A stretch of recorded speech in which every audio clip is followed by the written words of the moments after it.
Hello, magandang gabi sa inyong lahat. Magandang gabi. Shoutout muna tayo, no. Sa mga magpapa-shoutout, paulit-ulit ko sinasabi, para ma-shoutout ko kayo, maglagay kayo ng word na shoutout. Para pag sinearch ko yung shoutout, lalabas yung shoutout nyo, di ba?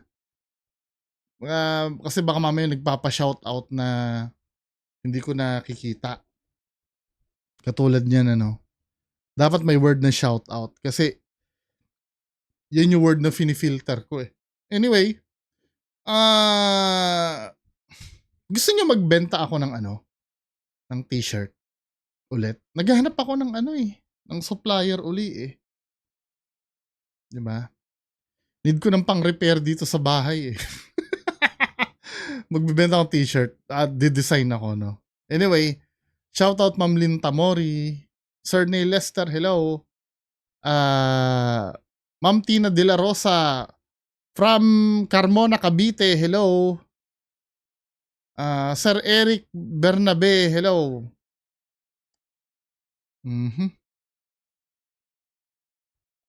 Sir PCCP Tech, shout out. Sir Jamir, hello. Hello, Snack Tunes. Kamusta na? Sino pa ba to? Si Sir Mike Makiling, hello. Maulan daw sa kanila. Sir Philip Estrada Carl. Sir Jules, hello. Sir Jambal, hello. Sir Jeffrey De Guzman, hello. Sino pa ba? Ma'am Annie Mindset Matters, hello. Bad Jojo from Potrero, Malabon. Ma'am Eva Santos, hello. Sir Julian Lakyan. Sir Joban Gamyaw. Sir Romel Arellano. Umulit na yata. Sir Emir Crisostomo. Sir Michael Mateo, hello. So, proceed tayo. Dito sa main content, no. Ito, medyo malupitan itong pinorward sa atin eh. Yung sa rated ko rin na, yung Daring to Healing. Ito yung video. Panoorin nga natin to. Mukhang na-curious ako dito ah. Ang sexy star na ito, kilabot ng mga kalalakihan dahil sa nakakahumaling na alindog at Sino to? mapanuksong kagandahan. Yung naka-side B siya, mukha siyang bading. Sa nakakahumaling na alindog you know? at mapanuksong kagandahan. Pero sa likod ng kanyang mapangahas na imahe, nakakubli pala ang kakaibang personalidad na kinatatakutan ng mga demonyo at masasamang ito. Paano umikot ang kapalaran ng pantasya ng bayan na si Kara mula daring to healing? Nag-healing siya? Para masama yung pakaramdam ko.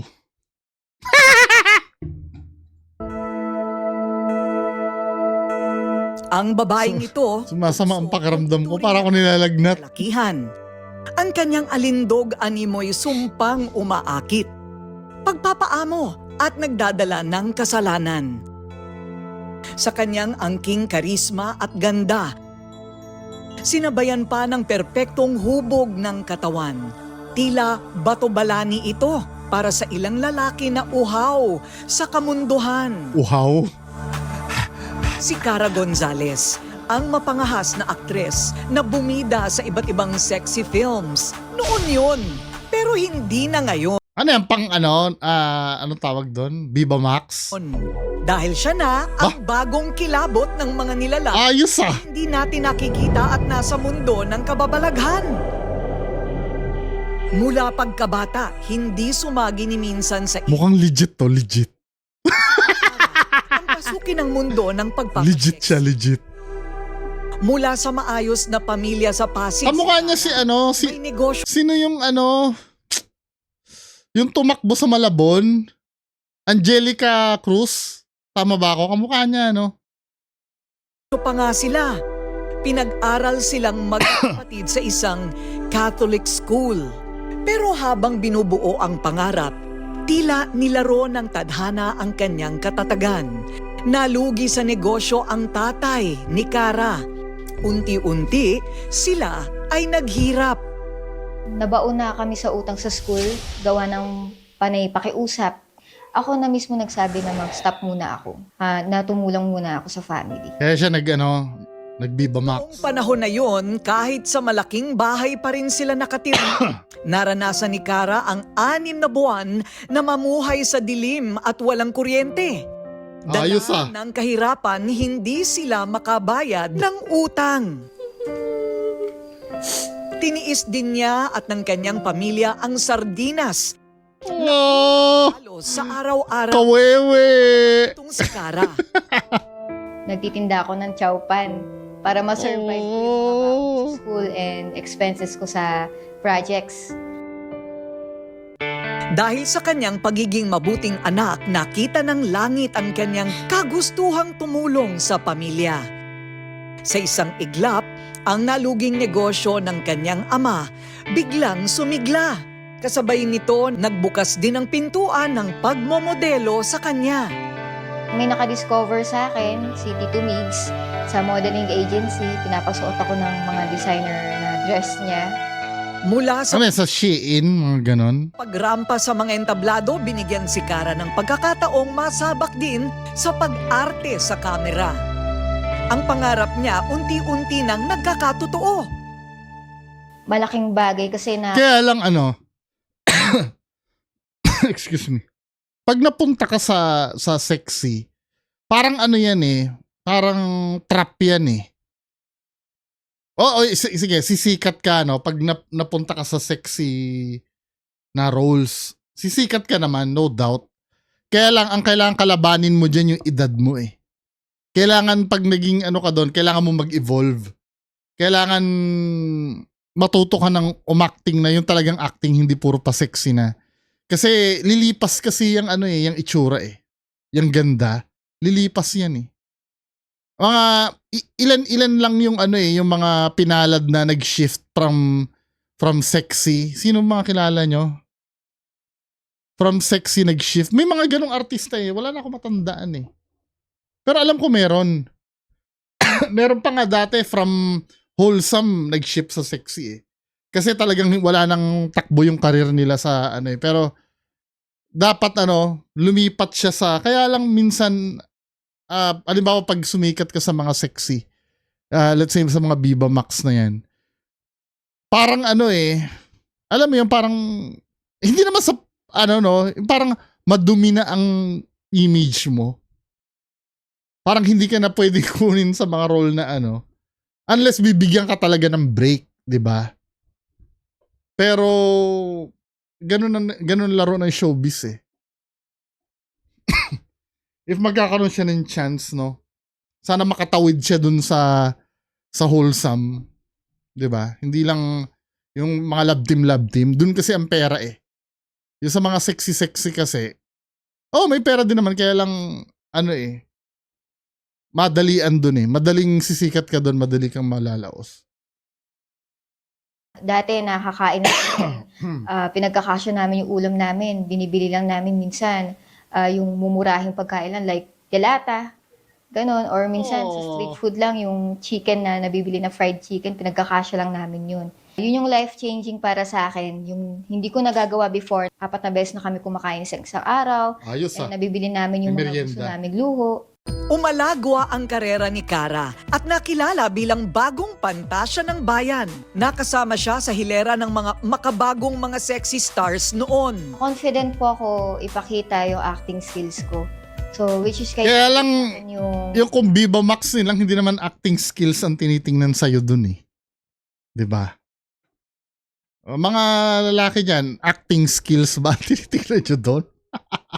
Minsan nga kahit Banu Umarte 'di ba?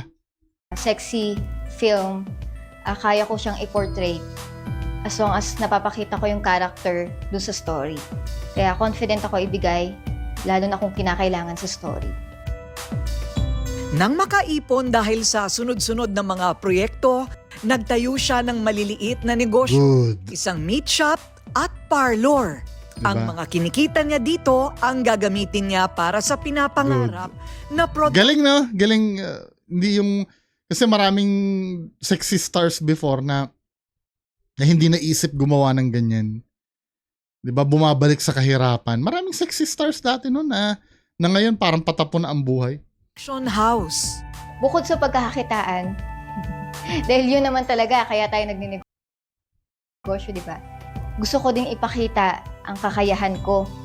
Gusto kong mag-direct at magsulat. Yun talaga. Mula sa pagkalugmok sa buhay, nagsikap si Cara hanggang makilala. Pero patikim lang pala ng kapalaran ng kanyang kasikatan. Dahil may mas mahalaga pa pala siyang misyon dito sa mundong ibabaw.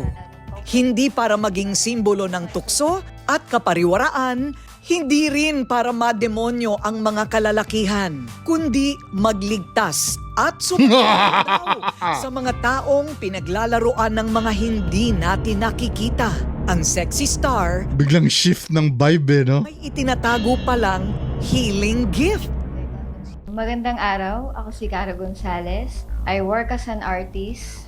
Yes, isa po akong spiritual healer. Sa pangalan ni Jesus. Parang ironic lang, no? Parang, tapos sabi mo sa pangalan ni Jesus, tapos, well, si Magdalena nga no, di ba? Siguro kung halimbawa magkakaroon siya ng karir na ganyan, iwan niya na yung dati. Di ba? Wala namang pakialam, halimbawa kung may magmamahal man kay ate, wala namang pakialam yung sa past nun eh. Iwan niya na yung dati. Huwag niya nang babalikan kahit kailan. Diba? Lalo na kung minimension mo pa yung name niya. Tama. Ang inyong narinig, Jesus Christ. ang dating pinagpapantasyahang sexy star, ngayon ay makikita ng nanggagamot ng mga taong may hindi maipaliwanag na karamdaman. Nagawa raw ng mga hindi nating nakikitang mga nilalang. Kwento ni Cara, Baka naman yung iba nagpapanggap lang dyan, ha? bata pa lang daw siya ay madalas na siyang pakitaan ng mga elemento sa salamin. Collab. Maging sa eskwelahan, nakuha pa raw siyang iligaw at paglaruan ng mga nilalang sa ibang dimensyon. Sa likod ng mga chairs, kapag kahit i-check nyo doon sa school namin, meron dong pagkabukas nun, wall agad. So, doon ako pumasok nung recess time. Pagkapasok ko doon, nakita ko ibang mundo. Pero mga estudyante pa din, recess time pa din. Tapos, ay, ang tagal kong pumila kasi nga ang haba ng pila ng mga estudyante, pero iba yung mga uniform. Pumila ako doon, tapos hanggang sa ang binili ko na lang is lollipop or candy. Pagkabalik ko ng room, nagkaklase na yung mga classmate ko. Tinanong ako ng teacher, saan ka galing? 1 hour and 30 minutes ka nawala. Ang mga Ah, karanasang Legit. balaghan ni Cara noong kanyang kabataan, Ay, kasama niya yung sinalin niya sa Ito di ba ano to? Kasama niya to Ito yung healing din di ba? Ito si Kuya, yung nasa likod niya. Yung sabay kabig na na nasa Diyos pa rin daw kung gagana o ano. Wala eh. Pero ito si ate legit. karanasang kababalaghan ni Cara noong kanyang kabataan, isinalin niya sa pelikula. Kasama niya naman pala sa pelikula eh. Mismong sumulat at nagdirect. Ito ang Salamin. Habang ginagawa nila ang huling eksena ng pelikula sa Mount Banahaw, nakaramdam daw si Cara ng panlalamig ng katawan. Hindi nila matapos ang eksena sa harap ng salamin hanggang sa may mata raw ng isang demonyo na nanlilisik ang biglang lumabas sa salamin. Tumakbo ako. At syempre Legit. So, binaliwala ako kasi baka akala ko na malikmata lang ako. Baka Hindi, totoo yun. Totoo. Pero, nung binaliwala ako, maya-maya parang nakakaramdam ako ng bigat. Nararamdaman ko. Tapos, ang dami kong nakikitang mata na iba-iba. Yun pala, yung mga nakikita kong mga mata na yun, mga elemento na pala mga kanto. Bukod sa devil's eye. Alam ko. Sa pelikula may mga kasama siyang spiritual healers. Doon ay nagpatulong siya sa kanyang naranasan. Dapat Sir Ed kasama ka rin dito sa Paranormal. Ang basa ng mga spiritual healers, nabuksan ang third eye ni Cara. Maging ang pagkakaroon niya ng kakayahang manggamot, naging posible rin. Pagka-check niya, nakita niya na yung gift ko doon as a healer. So sabi niya, full healer ka. Para may sakit ako. Nasa akin daw kung tatanggapin ko. So ako naman, hindi ako natakot. Parang natuwa pa ako kasi ang gift ko is galing kay God eh. So, ang purpose ko dito is makatulong ng mga tao na hindi matulungan ng doktor. Hindi nagdalawang isip si Cara na tanggapin ang kanyang spiritual gift. Simula nang mabuksan ito, sumasama na siya sa grupo ng mga spiritual healers para siya ay magabayan. Bilang team niya, nag-share po ako sa kanya ng mga idea. Nagliligaw ka lang kuya eh. Joke lang. Panalangin, kung paano mag-prepare bago lumaban sa spiritual battle po. Unang nagamot daw ni Cara ang kanyang pamangkin na noon ay mayroong brain tumor. Isang linggong hindi bumabangon at gumigising daw ang 7 taong gulang na bata. Kaagad niya itong pinuntahan at sinubukan ang kanyang bagong kakayanan, ang manggamot. Pumunta ako doon sa kanila. Sabi ko, ate, nagagamot na ako. Kung sakali siya ang unang magagamot ko. Tinry ko sa pamangkin ko kasi wala namang masama mangyari kung itatry mo, di ba? Oo nga. Oo nga. Tinry ko, pag uwi ko, dinasalan ko siya, tapos pag uwi ko, nag-seizure siya. Tapos dinala siya sa ospital. Sinabi ng doktor na 50-50. Pwedeng operahan pero 50-50. Pumirma na lang ng waiver yung ate ko kasi ayaw na niyan. Mahirapan din yung pamangkin ko. Matapos dasalan ang kanyang pamangkin, milagrong unti-unting nanumbalik daw ang lakas ng... Hindi, wait. Inoperahan, di ba? Inoperahan yung pamangkin mo eh.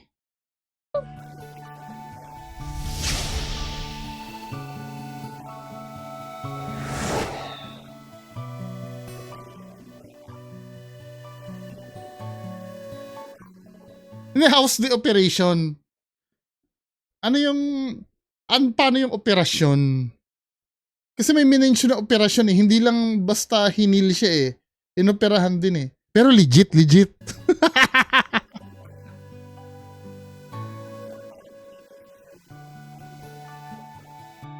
Yung taning na binigay sa kanya ng doktor is nalagpasan na niya. Ngayon, ilang taon na siya? 8? Bagi 8 or 8 and a half. Hindi na po siya nagagamot. Hindi na po siya umiinom ng mga gamot na pang-chemo. Ano na lang po, faith kay God. No comment. Pinuntahan ng Rated Corina team sa Amadeo, Cavite ang lugar ng pagamutan ng grupo ni Cara. Nasaksihan ng grupo ang ginagawa nilang mga preparasyon at dasal para sa mga pasyenteng pumupunta. Si Nanay Abigail, halos 5 buwan ng balisa, hindi na Ito medyo dala na ako dito eh. Alam mo kung bakit? Napanood ko dun sa sa vlog. Minsan nga ipipin ko sa baba ha, yung vlog nila Sling behind the scenes ng Rated Corina. Sometimes yung yung pinapa-participate nila mga paid actors nila. Tapos bigla na lang magugulat ka lang, bigla na lang i-interviewin. Siya yung nagre-enact nung isang scene eh. Ipipin ko sa baba yung Kaya pag Rated Corina ang gumawa, hindi ako talaga eh. kakatulog ng maayos at nakakaranas ng pananakit ng ulo at tiyan. Para malaman kung bakit Pero legit to. kakaganito si Abigail, sinuri agad ni Cara kung anong espiritual na atake ang gumagambala kay Abigail.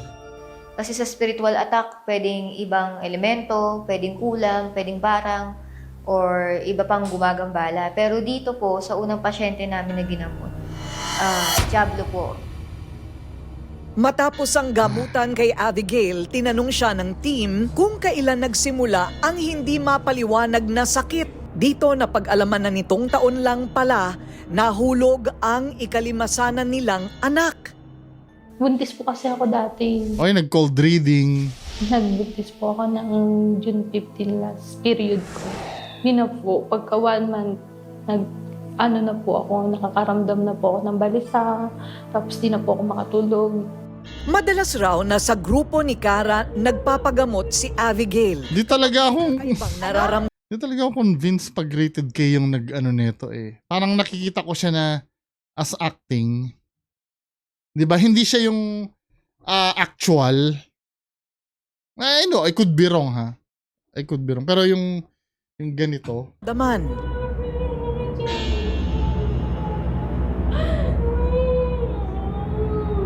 Masyadong cinematic kasi yung yung kuha nila.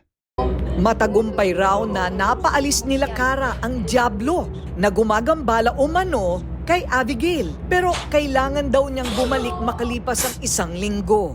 Ang ginagawa po namin sa mga pasyente namin kapag ginamot po namin ngayon, after 1 week, kinakamusta namin sila kung ano na yung nangyayari o may nararamdaman pa sila. Kapag wala na, ibig sabihin, tuluyan nang umalis yung Diablo. Pero pwede din pong ulit bumalik. Yun ang ginagawa namin na after namin gamutin, ginagay namin si patient kung paano magbalik loob sa Diyos, paano siya makakaroon ulit ng koneksyon sa taas para hindi siya basta-basta. Yun na yun. Abrupt naman yung pagputol. Pero tapos nakita ko na naman yung yung kasama niya na nareakan na natin yung once no, na bandang huli sinabi niya, Diyos pa rin daw ang magde-decide. So, pagka gano'n ng mga sagutan kasi, na wala sa amin yung pagpapagaling, Diyos pa rin ang magde-decide, di ba? Pag mga gano'n na sagutan, medyo hindi ako doon. Kasi binigyan ka nga ng power yung pagpapasya mo nasa iyo kung pagagalingin mo yun o hindi. Pinagkatiwalaan ka na ng Diyos sa power, bakit mo ikakatwiran na nasa sa Diyos pa rin kung gusto siyang pagalingin, di ba? Ikaw na nga nag-decide dun dahil binigyan ka nga ng power Parang ganito, di ba? Binigyan ng power si Moises na magbutas ng, di ba, yung hahatawin yung bato. Ang sinabi ni God, 1 beses lang. Ang ginawa niya, 2 beses ang ginawa ni Moises. Di ba? Nagkaroon pa rin naman ng tubig kahit 2 beses niyang ginawa. Nalabag sa gusto ng Diyos. Ibig sabihin, binigyan siya ng Diyos ng power.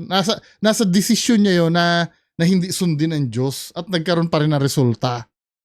Hindi, dahil kung ang logic na gagamitin natin nasa Diyos pa rin yung nasa Diyos pa rin yung pagpapasya. Di sana yung pangalawang strike ni Moises doon sa bato, hindi na pinagana ng Diyos yun. Diba? Anyway, yan lang po muna pag-uusapan natin ngayong gabi. Magandang gabi sa inyo lahat. Bye-bye.